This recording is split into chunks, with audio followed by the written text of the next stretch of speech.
nitrogen oxygen tanks are stored here in these cupboards, and then they're kept locked until you need to use them. They're also required by law to have a chain. This is really like a really heavy duty chain. It keeps the tanks from falling. So if somebody were to open the cabinet, then and the tanks were kind of leaning or something, then it wouldn't cause a potential hazard. The other thing is that we're not allowed to, we have to take our change of the tanks over here. We can't just go, okay? It's against the law to carry them around and without having some sort of container or carriage, meaning a carriage like this or an oxygen toll cart, something like that. So to make sure you're doing it back here.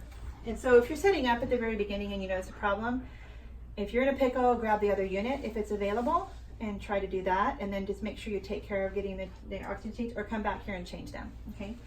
So when we were looking at this unit earlier, we noticed that there were no labels on this particular one, and this one says full, but when I opened this up, it had gas in it. So I'm gonna mark this one as in use. And then I should probably check this one to make sure it's really full. I'm guessing it is because it's got a label on it. You never know, you can't assume. I'll put some Post-it notes in here. So the Post-it notes are gone. So somebody must have like done. making them laminated, so you just tape on the lamination. There's dry erase tape too. Well, This whole spool. This is their method right now. This is their method right now. You could.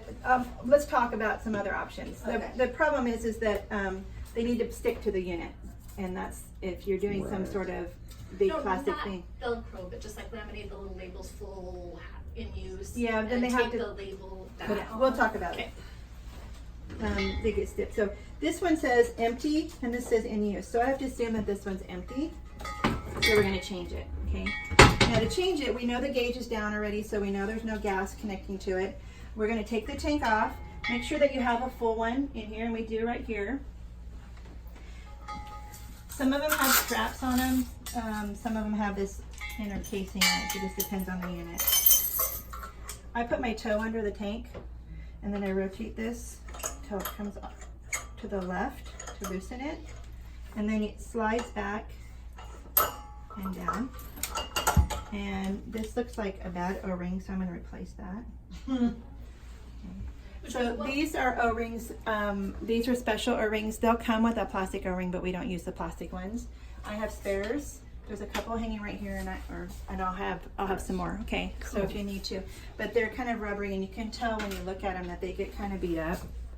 Yeah. See how it gets pressed. So now you can't incorrectly place an oxygen on a nitrous side or a nitrous side and oxygen side because the pins are offset for the nitrous. Okay.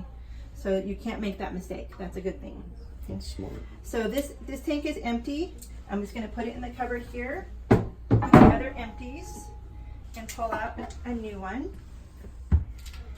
What should they do if they take the last one? They should let Michelle know. I try to check them, but so this is, see, this has a little funky little O-ring already, but we don't use the plastic ones, so you can throw that away. Pull that off. See, there's what the plastic O-ring looks like. Sometimes they stick to it. Just throw it away. And then you want to make sure the new O-ring, I usually put it right here on the actual unit.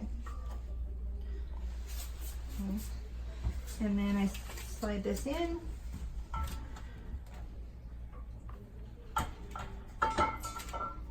And you have to line it up so the pins fit. And then tighten it up.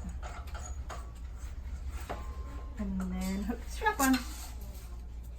And then you do the same thing for the nitrous if you needed to change those. Okay. Who else around here knows how to do that, just in case, like Kristen, you I do. and Neil.